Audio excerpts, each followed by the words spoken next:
네, 경제는 보다 쉽게 풀어보는 경제 읽기 시간입니다. 오늘도 다양한 경제 이슈들 김대호 경제학 박사와 짚어보도록 하겠습니다. 어서 오십시오. 네, 반갑습니다. 자, 먼저 그 피치발 미국 신용 등급을 강등하면서 미국 국채 금리가 올라가지 않겠냐라는 예상이 있었는데 이게 좀 많이 올라가고 있고 이게 또 현 상황이 좀 어떻게 흘러가고 있는지 현재까지 상황을 좀 먼저 좀 짚어주시면 좋을 것 같습니다. 예. 네, 지금 미국의 국채 금리, 국채라는 게 미국 재무부가 발행한 세계에서 가장 공신력이 높은 금융 상품인데요. 예. 이 국채 금리가 껑충껑충 뛰고 있습니다. 예. 그래서 10년물, 10년 이후에 상환한다는 이 장기 금리는 마의 3%선을 돌파해서 4%로 올랐었고요. 예. 30년 물은 더 올랐거든요. 자, 이 국채 금리가 뭐냐? 예. 이 우리가 흔히 미국의 기준금리, 연방준비제도 이사회 FOMC의 기준금리에 대해서는 아주 아시는 분들이 많을 거예요. 하도 방송이 자주 나오니까요. 근데 사실은 일반 국민들이나 경제 흐름에 영향을 직접 주는 것은 기준금리가 아니고 바로 국채금리입니다. 그렇군요. 기준금리는 사실 일반 경제 주체들한테는 일반 개인 가게나 기업들한테 적용되는 금리가 아닙니다. 그들만의 리그에서 하나의 기준을 잡는 금리인데 이 국채 금리는 뉴욕 증시에서 직접 거래가 되는 것이고 이것은 이제 그 정부의 자금 조달 또 기업의 금리 부담에 직결되는 금리거든요. 그런데 이 금리가 뛴다. 그동안에 기준금리가 여러 번 올랐어도 예. 미국 경제가 그런대로 골디락스 정세를 보일 수 있었던 이유 중에 하나가 이 국채금리가 안정이 됐었어요. 그랬었죠. 그런데 이 국채금리가 최근 피치 사건, 피치의 이른바 미국 국가 신용 등급을 하락시킨 이 이후로 예. 국채금리가 껑충 뛰어서 지난 11월 이후에 지금 최고점을 기록하고 있거든요. 자, 그럼 국채금리가 뛰면 어떤 현상이 나타나느냐? 예. 우선 우리나라 입장에서는 미국 달러 가치가 올라서 금리가 뛰면 달러 가치가 오릅니다. 예. 그래서 우리나라 환율이 다시 불안해질 조짐이 있습니다. 실제로 지금 우리 환율 1,300원대 다시 돌파를 했습니다. 예. 자, 두 번째는 사실 이 대목이 가장 신경이 쓰이는 대목인데요. 주식 떨어지는 것은 사실 주식 투자자들 입장에서는 상당히 고통스럽지만 주가라는 게 올랐다 내렸다 하고 또 기본적으로 위험 자산이기 때문에 거기에 대해서는 뭐 왈가왈부 시장 충격이 좀 덜합니다. 그런데 국채는 미국의 연금이라든지 또는 뭐 건강공단, 사회공공단체 이런 데서 장기물을 많이 보유하고 있어요. 그런데 국채 금리가 오른다는 얘기는 국채 가격은 폭락한다는 얘기거든요. 그러면 종전에 국채 금리를 사놓았는데 지금 국채 가격이 떨어지면 그 국채를 보유하고 있던 국민연금, 건강공단, 사회단체 이런 데서 투자 손실이 발생합니다. 이러면 사회적인 문제가 될 수 있는 것입니다. 그렇죠. 지난번에 실리콘밸리 은행들이 어떤 이 발작 현상을 보였을 때도 그때도 이 국채 금리가 오르는 것 때문에 국채값이 떨어졌는데 일부에서 또 도중 중간에 좀 자금을 해지해 달라고 그러니까 그걸 감당 못해서 실리콘밸리 은행들이 쓰러졌던 것이거든요.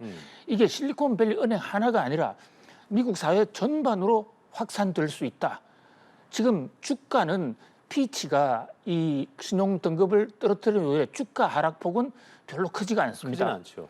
예. 그런데 지금 채권 쪽에 국채 쪽에 지금 충격이 생기고 있다. 이렇게 볼 수 있습니다. 이게 이제 피치가 등급 강등을 미국 신용 등급 강등하면서 미국의 이제 부채가 이제 위기 상태인 게 아니냐. 그러니까 이제 사실 국채 발행을 대규모 하게 된 재무부가 밝힌 것이 이게 뭐 이자 상황에 대한 부담이 있기 때문에 이 발행을 늘린 거고 이것이 이제 피치가 지적한 부분이 이런 부분인데 이걸 현상으로 나타나는 게 아니라는 그 지적이 있거든요. 어떻게 좀 바라봐야 아주 될까요? 정확한 지금 문제의 핵심을 꼬집어 주셨는데요. 자, 지금 많은 전문가들 또 미국 정부 제닛 옐런 재무장관 같은 분은 피치가 참 생뚱맞다. 예. 부채가 걱정이 돼서 미국의 신용 등급을 강등시켰다고 그러는데 미국의 부채 협상은 지난 5월 달에는 심각했지만 지금은 이미 타결이 된 거 아니냐. 여야 간에 지금 이견이 없다. 그런데 이제 와서 왜 미국 신용 등급을 떨어뜨리냐 해서 생뚱맞다라고 주장을 하는데요. 자, 이것은 미국 정부의 얘기일 뿐이고 금융 전문가들은요. 피치가 정조준하는 것은 사실 이 부채 협상이 아니라 부채 문제의 내재적인 어떤 잠재적 위험성. 그러니까 지금 미국의 국가 부채가 사경, 예. 뭐 사경이라는 게 4천조의 만 배입니다. 그러니까 어마어마한 숫자예요. 그렇게 되고 있는 데다가 재정 적자도 늘어나고 있으니까 그래서 부채 협상이 난항을 겪은 거 아니냐. 여야 간의 협상 자체도 문제지만 보다 근본적으로는 미국 경제가 국가 부채의 폭발로 해서 속으로 골마 들어간다. 이런 지적을 하고 있거든요. 그런데 미국 재무부가 여기에 불을 붙였습니다. 예. 장기 채권을 대량 발행하기로 했는데 이 미국은 재정법에 따라서 분기에 한 번씩 올 분기에 얼마만큼 국채를 발행할 것이냐. 국채를 발행한다는 것은 모자라는 돈을 시중으로부터 끌어들이는 것이거든요. 예. 국가 재정 적자를 채권으로 이제 조달을 하는데 그 물량을 당초 예상보다도 대폭 늘렸습니다. 미국 재무부가 국채 발행 물량을 늘린 것은 상당히 이례적인 거예요. 왜 이렇게 미국 재무부는 이 느닷없이 이래 물량을 늘렸느냐? 지금 이자가 계속 금리가 올라갔지 않습니까? 예. 국채라는 게 빚인데 미국 재무부 입장에서도 그동안에 빚이 꾸준히 올라왔었기 때문에 이자를 시중 금융기관에다가 내줄 이자 금액이 커졌단 말이죠. 예. 거기다가 지금 경기가 별로 안 좋기 때문에 세금도 안 거치고 그러니까 가만히 있어도 미국은 재정 지출을 늘리지 않더라도 부채가 더 커지는 거예요. 그렇죠. 그래서 이 재무부가 3분기에 발행 물량을 더 늘리는데 이 대목에 대해서 뉴욕 증시에서는 상당히 불안하게 보고 앞으로 미국 재무부가 계속해서 국채를 더 늘리면 수요 공급에 따라서 국채 가격은 더 떨어지고 국채 가격이 떨어진다는 것은 금리가 치솟는다는 것이거든요. 그렇죠. 그래서 결국은 피치와 미국 재무부가 합작으로 금융 위기를 몰고 오는 것이 아닌가. 또 어떤 면에서는 피치가 맞았다. 피치가 미국이 위기 상황으로 갈 것이다라고 경고했는데 재무부가 국채 발행 물량을 늘림으로써 실제 우리 상태 좋지 않다라고 입증해 준 것이 아닌가. 이러면서 금융시장이 특히 더 불안해하고 있는 것입니다. 자, 금융시장에 대한 그 불안을 얘기하셨는데 통상 장기 금리가 항상 올라가게 되면 그 성장주도 그렇고요. 기술주가 부정적인 영향을 받게 된다 이렇게 하는데 그건 왜 그런 겁니까? 예, 금리가 올라가면 뭐 모든 기업들이 다 부담을 받지만 특히 기술주의 부담은 훨씬 더 커집니다. 예. 왜냐하면요, 기술주들은 현재 별로 이익이 안 나는데 미래의 성장 가능성을 보고 부채 레버리지가 굉장히 높아요. 그러니까 일반 기업들보다도 더 많은 자금을 외부로부터 조달해 온 그 부채 비율이 높은 상태에서 금리가 올라가면 그만큼 갚아야 될 돈이 더 많아지는 거죠. 그게 첫 번째 요인이고요. 두 번째, 이 성장주 또 기술주들은 국채 금리가 올라가면 소위 말하는 지금 현재 돈을 투자했을 때 예를 들어서 국채 금리가 4%가 되는데 현재 4% 돈을 빌리면 4%의 이자를 부담을 해야 되는데 현재 그 돈으로 4%의 수익을 내야 이게 본전이 된단 말입니다. 그런데 4% 수익을 내기가 쉽지 않거든요. 예. 그래서 현재 회계 장부 처리를 할 때 현재 가치의 미래 자산 가치를 미리 이런 금리에 따라서 계산을 하는데 가만히 있어도 금리가 올라가면 현재 보유하고 있는 자산 가치가 미래 가치로 환산하면 적어지고 그렇군요. 또 이자 부담은 미래에 갚아야 될 돈이 더 늘어나거든요. 되는 거고. 그렇기 때문에 기술주, 성장주들이 타격을 받을 수 있습니다. 자, 미국 증시가 어떻게 좀 흘러가게 될지 이 부분을 좀 지켜봐야 되는 것 같고요. 자, 주제를 좀 바꿔서 올해 그 상반기 부동산 PF 유동화증권 발행 얘기를 좀 해보겠습니다. 이 규모가 지난해 같은 기간에 비해서 반토막으로 급감했다는데 어떤 의미라고 봐야 되겠습니까? 예, PF 자체가 줄어드는 것보다도 더 심각한 문제는 지금 자막에도 나오고 있지만 PF 유동화 증권 발행 규모가 줄어든다는 것이거든요. 예. 이 대목이 좀 심각합니다. 이것은 우리 경제의 가장 큰 현안 중에 하나인데요. 예, 예. 자, 유동화가 뭐냐?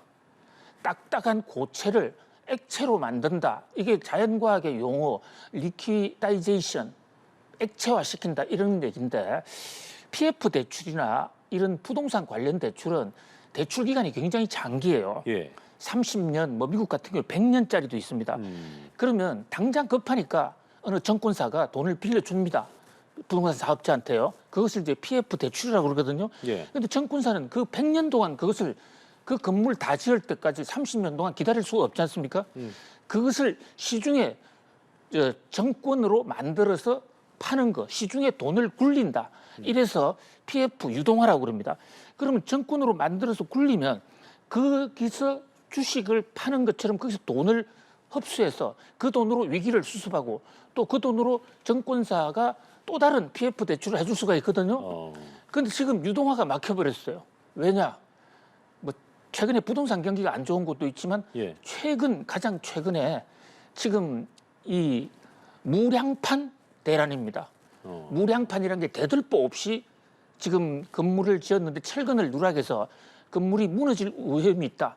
특히 GS건설 같은 데서는 검단에서 실제로 무너졌지 않습니까? 예.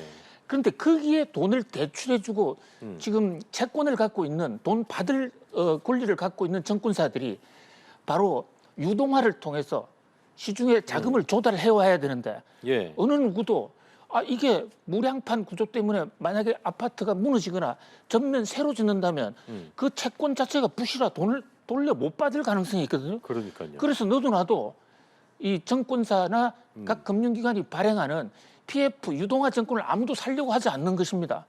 이런 현상이 작년에 경기도 레고랜드 사태 때 한번 나타난 적이 있습니다.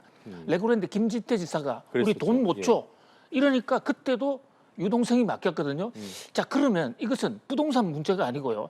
이것을 정권사나 새마을 금고 금융기관들이 많은 이 받을 권리 채권을 갖고 있는데 이것을 시중에서 굴려서 돈으로 확보하지 못하면 금융기관이 부도로 이어질 수 있는 겁니다. 예. 결국은 대들보 없는 이 무량판 구조 철강 빼먹기가 예. 금융기관을 지금 흔들고 있는 지금 그런 모양새입니다. 그래서 이제 이런 증권가에서는 부동산 PF 리스크가 금융권에 미칠 파장의 축가를 곤두세우고 있는 상황인 건데 투자 심리가 좀 악화되다 보니까 이런 어떤 이게 시장의 뇌관이 되지 않겠냐는 우려가 나오고 있는 상황이거든요. 이 리스크에 대한 관리는 어떻게 해야 될지 끝으로 한 말씀 듣고 마무리하겠습니다. 그렇습니다. 예. 아주 중대한 점을 지적을 해주셨는데요. 이것은 무량판 구조가 거기에 사는 입주민에만 타격을 주는 게 아니라 금융을 흔들고 나라 경제를 전반적으로 흔들 수가 있습니다. 그렇죠. 그래서 이것을 단기적으로 급하게 해결하기 위해서는요. 예. 빨리 전수조사를 빨리 끝내서 현재는 조사가 완전히 끝나지 않은 상태니까 민간 예. 아파트도 무량판 구조에 철강 빼먹은 게 많다 이러니까 모든 이 PF 대출이 유동화가 안 되고 있거든요. 예. 빨리 조사를 마쳐서 정상적인 것은 정상이라고 발표해 주는 것이 시장 정상화를 위해서 시장의 금융 자금의 숨통을 위해서도 굉장히 중요하다. 예. 그래서 신속한 무량판 구조에 대한 대책이 필요한 것으로 보입니다. 알겠습니다. 여기까지 경제일기 김대호 박사와 함께했습니다. 오늘 말씀 고맙습니다. 감사합니다.